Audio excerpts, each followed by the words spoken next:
Very good. This afternoon shiur being sponsored in memory of Razel Bat Moshe Kohen Miriam, Dr. Rosalind Ann Kaplan Yom Tovian. A very fascinating name. And hold on one second, people.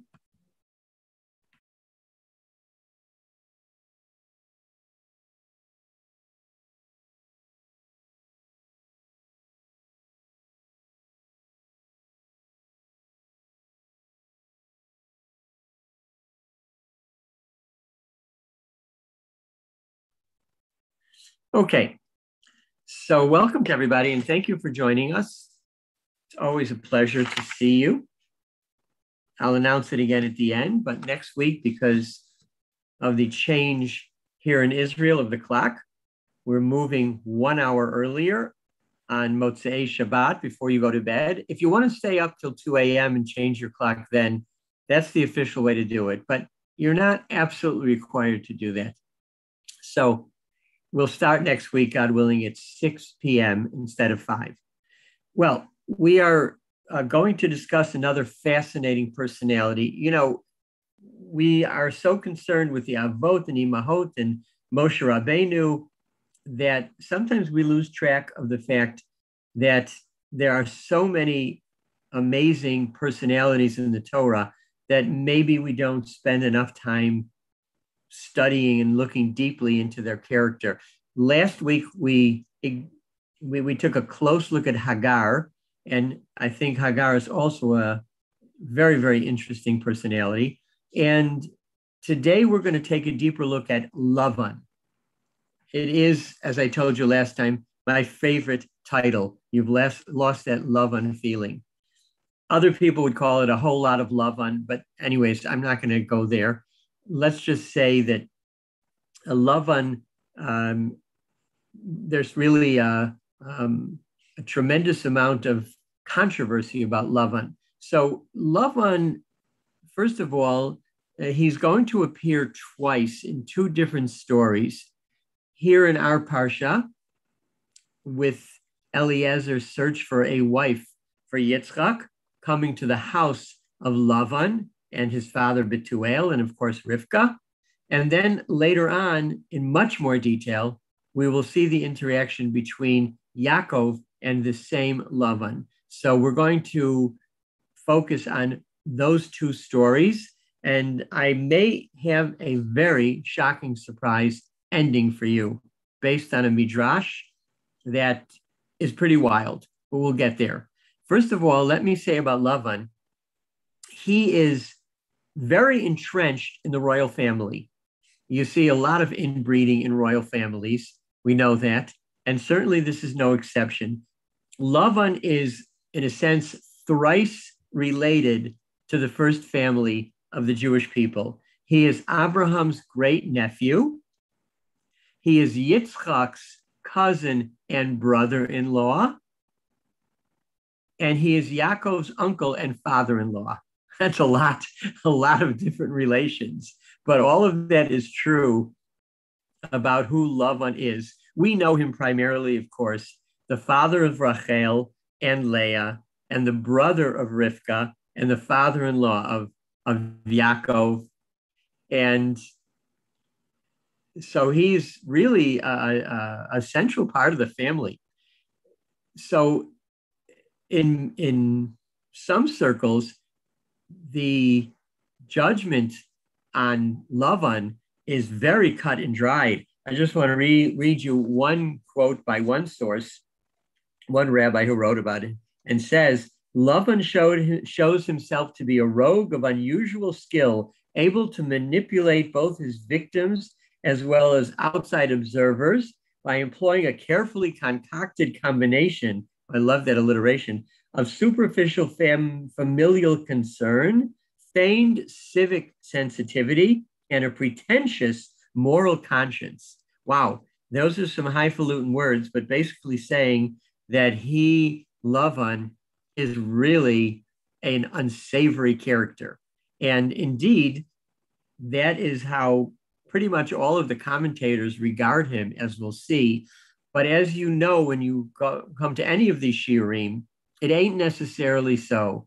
There's a lot beneath the surface, because Lavan, and we'll talk about some of his sins, but we have to ask ourselves, starting with his name, why is he called Lavan? Lavan is a word that means white, of course, and without being too unpolitically correct or politically incorrect, white is almost always synonymous with purity, with goodness, with honesty, and this certainly doesn't sound like Lavan. Another question, we know that Rivka later on will send her son Yaakov after the whole incident of the birthright, and Esau will put out a contract, so to speak, on his brother, on his twin brother Yaakov. So his mother, Rivka, decides he better get out of town. And she says, go to my brother Lavan and stay there. Now, if Lavan is such an unsavory character and such a, negative role model, why is Rivka sending her son to live with Lavan, where he lives for many years? Close to 2 decades with Lavan. Why would Rivka do that? So there must be something deeper going on. We'll try to understand the multidimensional personality of Lavan, because he is a complex character. So again, we meet him for the first time this week in Parshat Chayesara. Eliezer, the faithful servant. Eliezer is another story, by the way, because there's what to say about Eliezer. He is a faithful servant, but he also has an agenda. He has a daughter that he would love to see marry Yitzchak. Everybody wants to get into that royal family, but Abraham, of course, rejects him as a suitor. He rejects him as mechutan and his daughter for Yitzchak. And he travels and he goes back to the family. And there he is told to look for a appropriate wife for Yitzchak. So Eliezer goes, he has a test, which he says this will be approved if the girl will bring water for the camels that are with me and will water my camel, will give me water, etc. You're not supposed to do that, by the way. That is a violation of this principle, Al tanasu et Hashem Elokecha. Don't test God. And don't say, if God will do such and such for me, then I will. You're not supposed. The only time you're allowed to do such a thing is in terms of charity and wealth. You are allowed to say, I will give charity, and in return, God will make me wealthy. This idea of tithing, to asher leman tit asher, to tithe so that you become wealthy. There's a play on words there, but otherwise, you don't test God. This is what Eliezer does, but in spite of doing something he probably shouldn't have, and make this pledge, and this vow, if such a person will come and do this chesed, this kindness for me, that will be the sign she's the right girl. But that's what happens. And of course, it's Rivka. And that is how we're going to come into contact with Lavan. Eliezer comes bearing gifts. And Abraham, is a wealthy man. And Rivka takes care of Eliezer and his camel and does it selflessly with no ulterior motives. But then Eliezer is ushered into the house of Betuel, where Lavan, although he's not the father, he's the brother of Rivka, he takes the lead. Some want to say this is already an indication that he's, at the very least, a bit of a chutzpahnik. He was really talking where he shouldn't have been. Others want to go so far to say that he may even have poisoned his father. It's another comment because we don't hear anything from the father. It's all about the son, Lavan, who's dealing with Eliezer. And normally that wouldn't be. Normally, it would be the father who's making all the arrangements. But here, it's Lavan, and he obviously sees that Eliezer is representing a wealthy man, so he welcomes him into his house. Now, here too, he shows hospitality. He can be judged either way. The commentators tend to judge him as being someone, who is only interested in money, in power. He sees somebody coming in who's bringing these valuable gifts. He must represent a wealthy suitor. And so, sure, let's make the deal between his sister Rivka and Yitzchak. And, his eyes open wide when he sees these gifts, and he is ready to make the deal. But when the time comes, he kind of fudges. He says yes. And by the way, in those days, the older brother had the right, in the absence of the father, to set a dowry and to agree to give his sister's hand in marriage. And he does. But just when it comes time for Eliezer to take Rivka back, he fudges a bit. And he says, let her stay 10 months, a little bit more. And, she's a young girl. Maybe she's not ready to travel. Maybe she's not mature enough. This, the rabbis see, again, he is trying to cut the very best deal that he can. He's very slick. And he thinks, even though I've made a good deal, maybe I can make a better deal.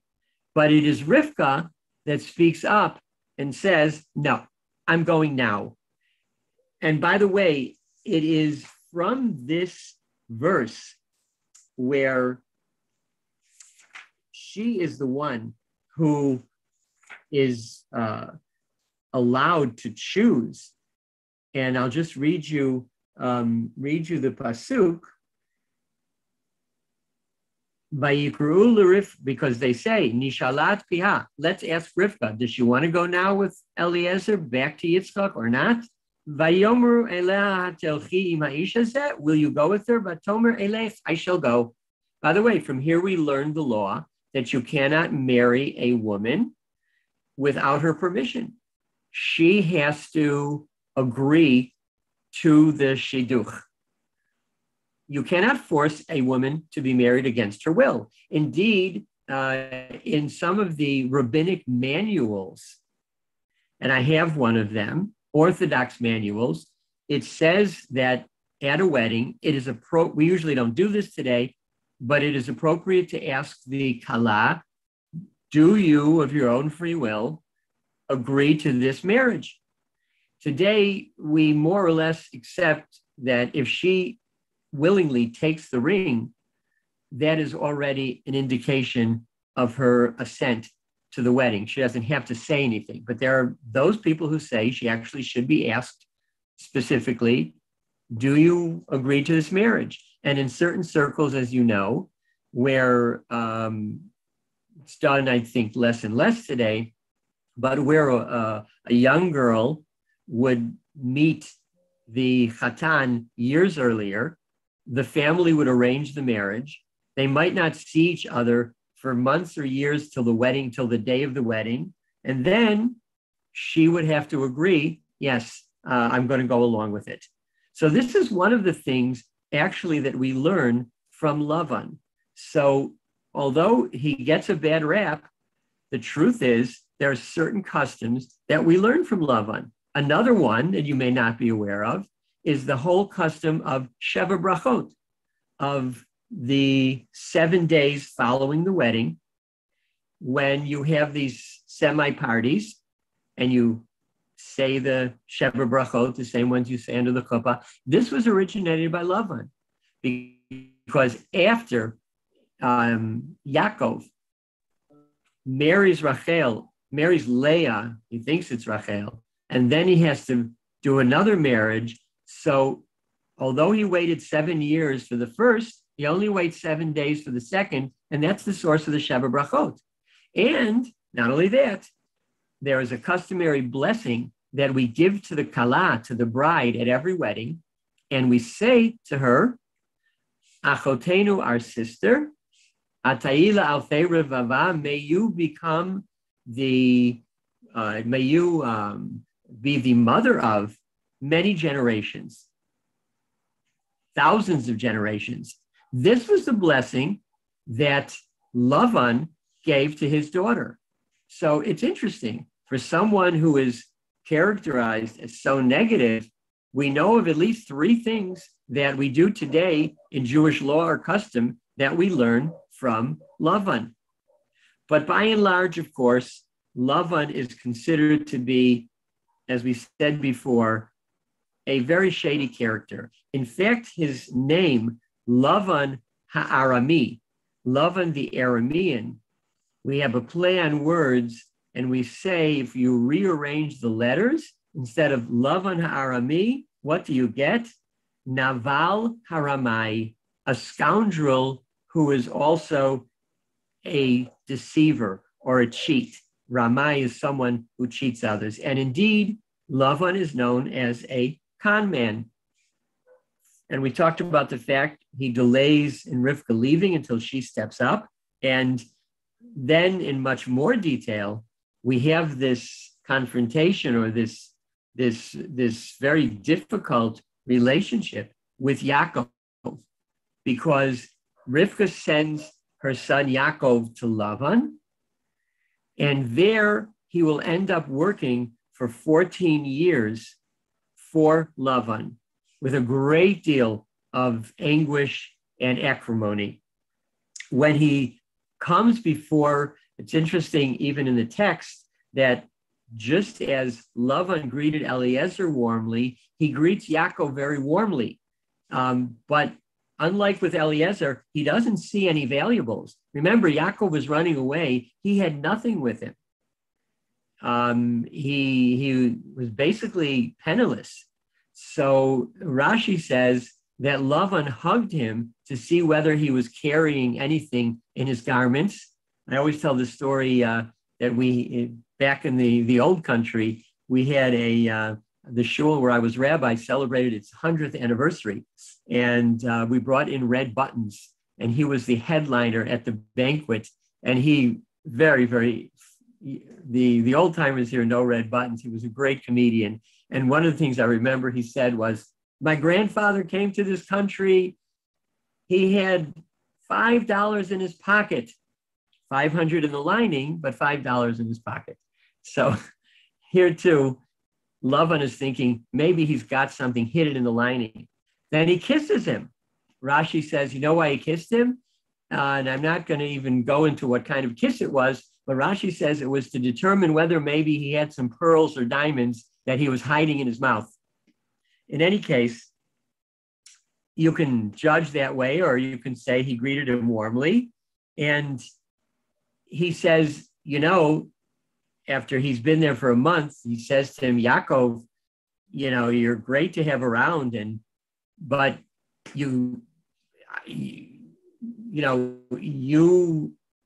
I don't expect you to work for nothing.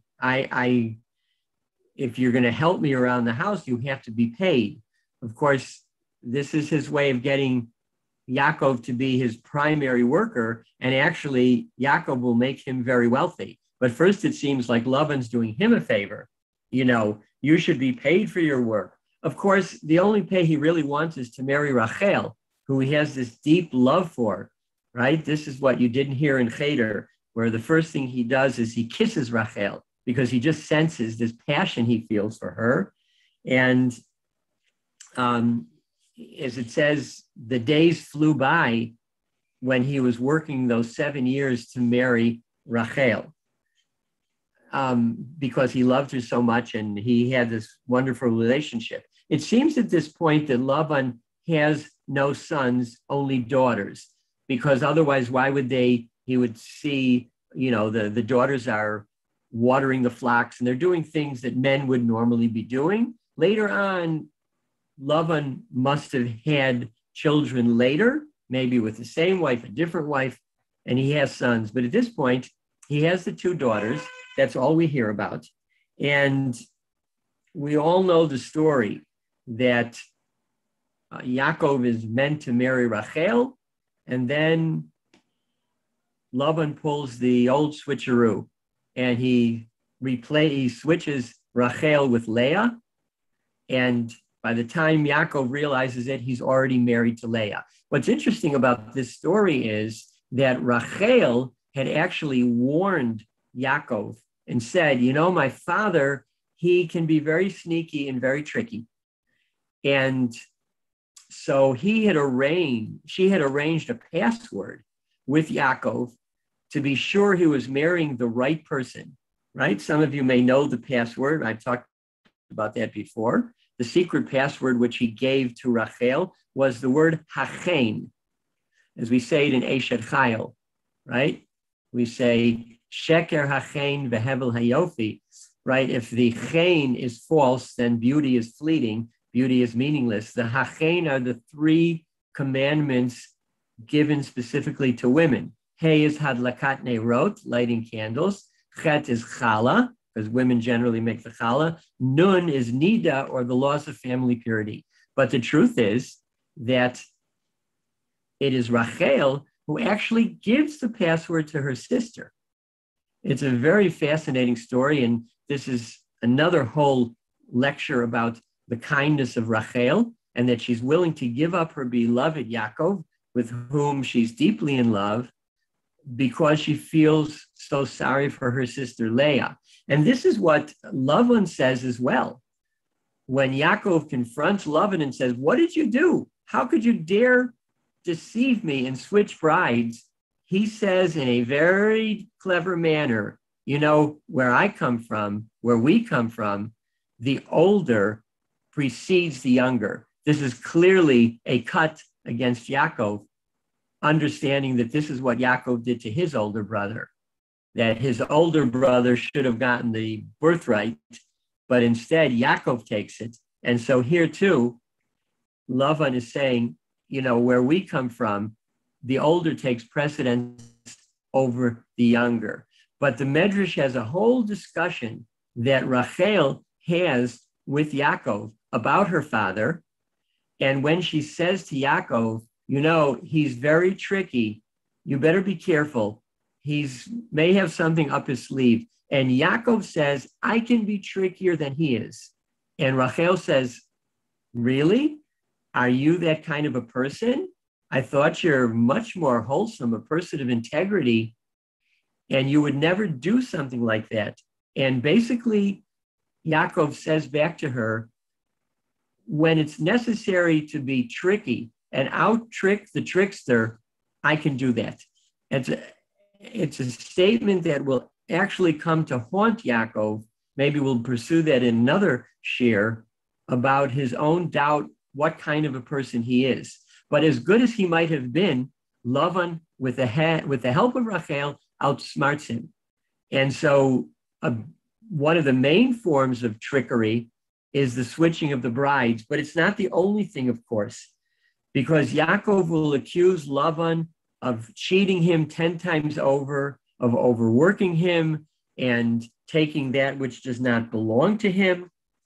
And ultimately, that is what causes Yaakov to decide to leave, to run away. And he does it kind of like a thief in the night, so that Lavan will run after him and say, what did you do? How could you leave? He said, if I would have, you're afraid that I would have stopped you, I would have called out the band. I would have had a fanfare to wish you goodbye and bon voyage.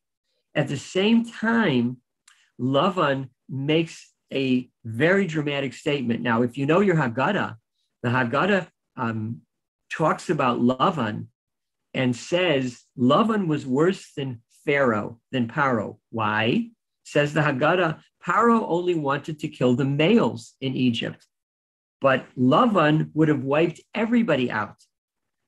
Where is that from? Where would he have wiped everybody out? Well, the pasuk tells us and he maybe just gives himself away. He says to Yaakov when they confront each other after Yaakov, 3 days after Yaakov has left surreptitiously, says Lavan, Habanot benotai, the girls, the daughters are my daughters, Habanim banai, and the children are my children.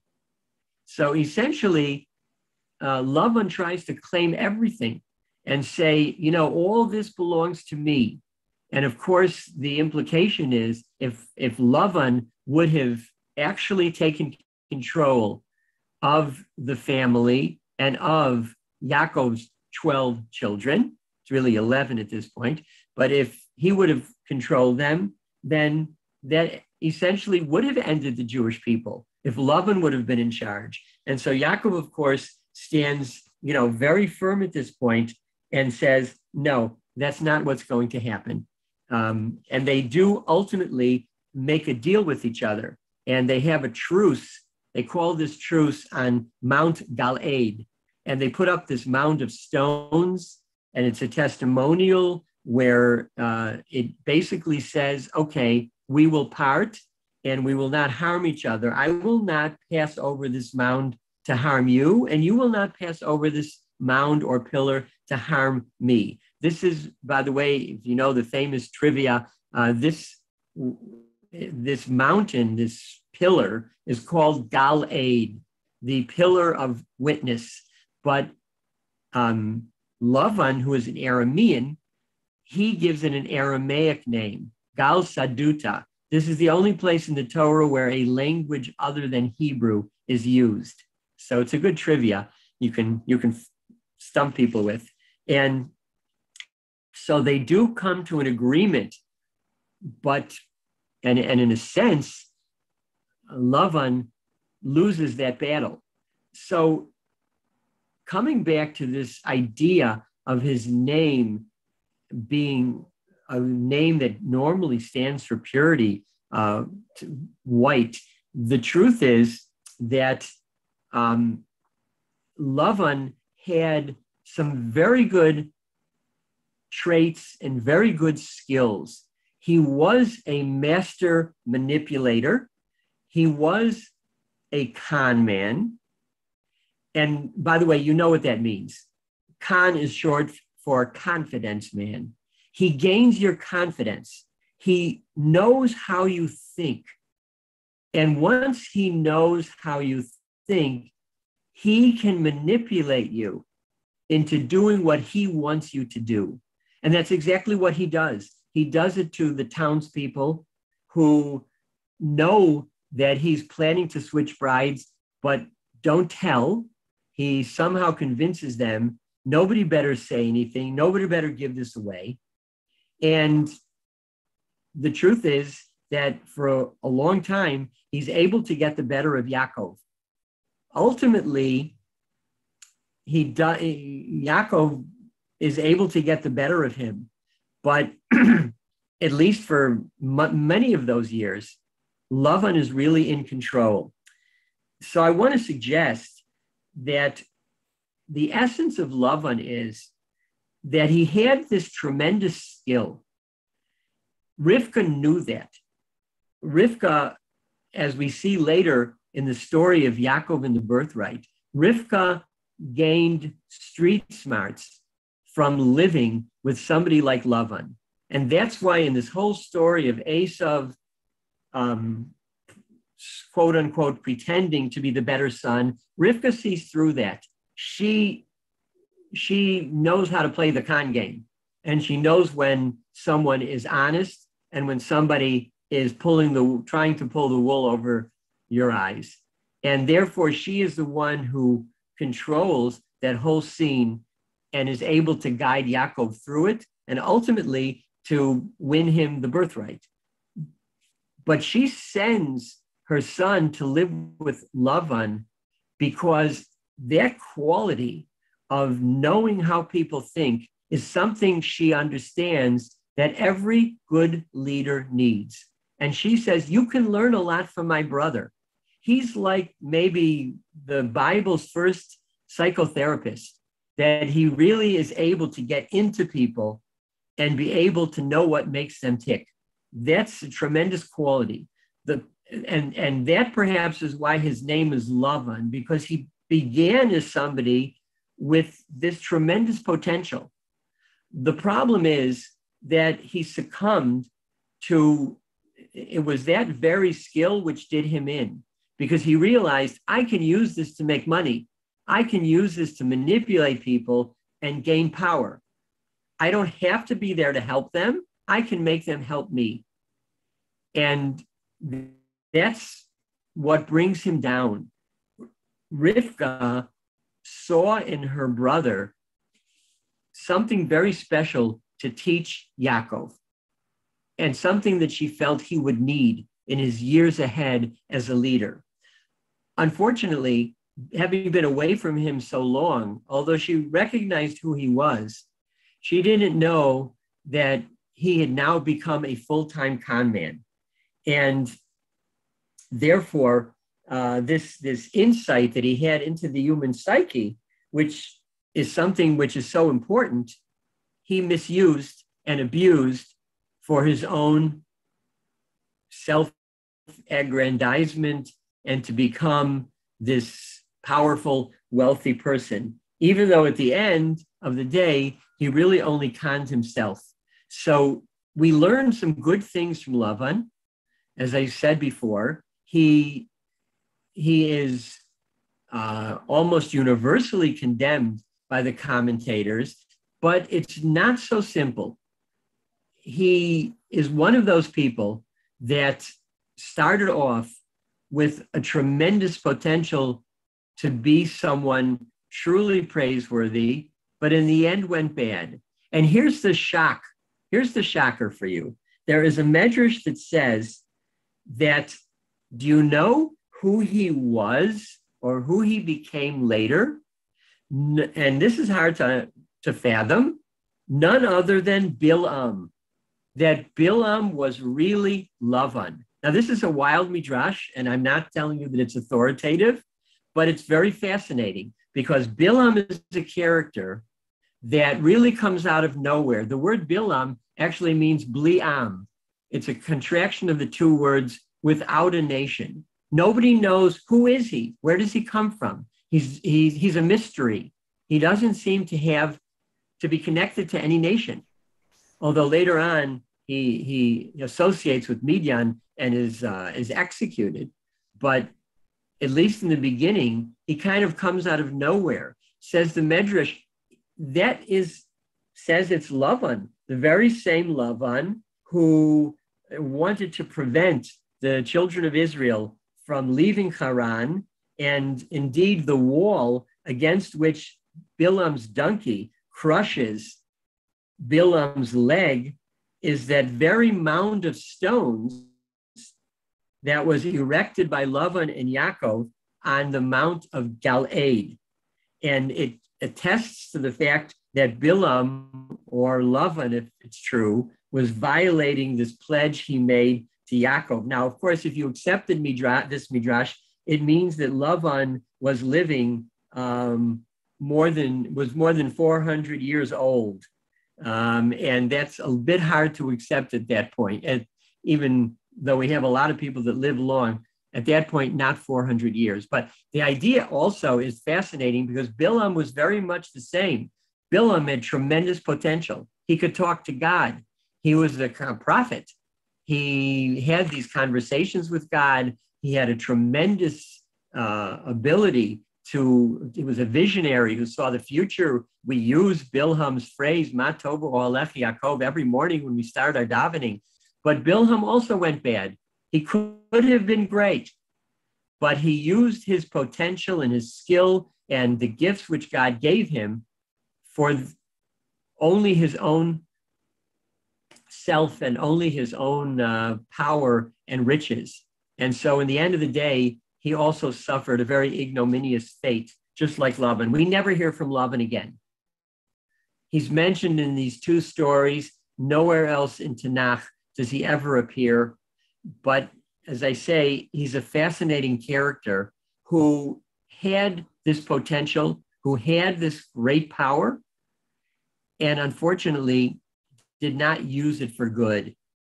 And therefore, he is labeled as not Lavan the Aramean, but Naval the scoundrel, who is a Ramai, who is a cheater, and who is a con man. So what started out as white became sullied very, very quickly.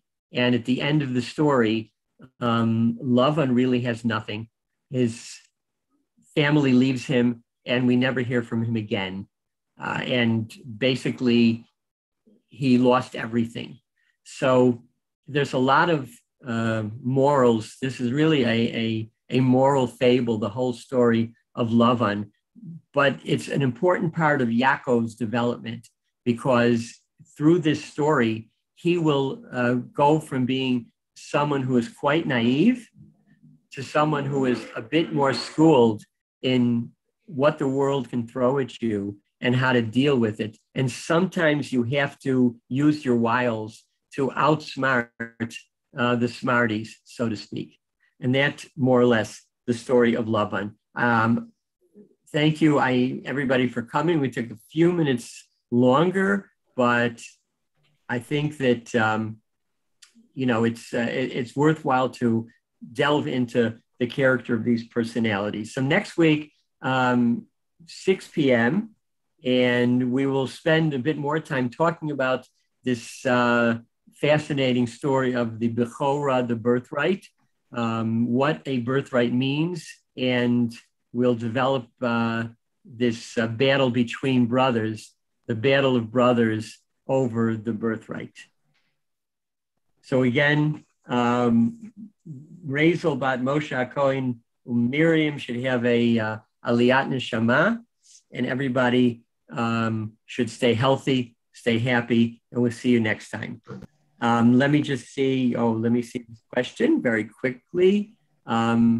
Yes, Sheva Brachot are the 7 days after Yaakov marries. He works 7 years for Rachel, but then he's allowed to marry. He can marry Leah. He marries Leah, right, after working for Rachel, but then he can marry Rachel after 7 days. He doesn't have to work another 7 years. So he doesn't work 14 years for the two wives.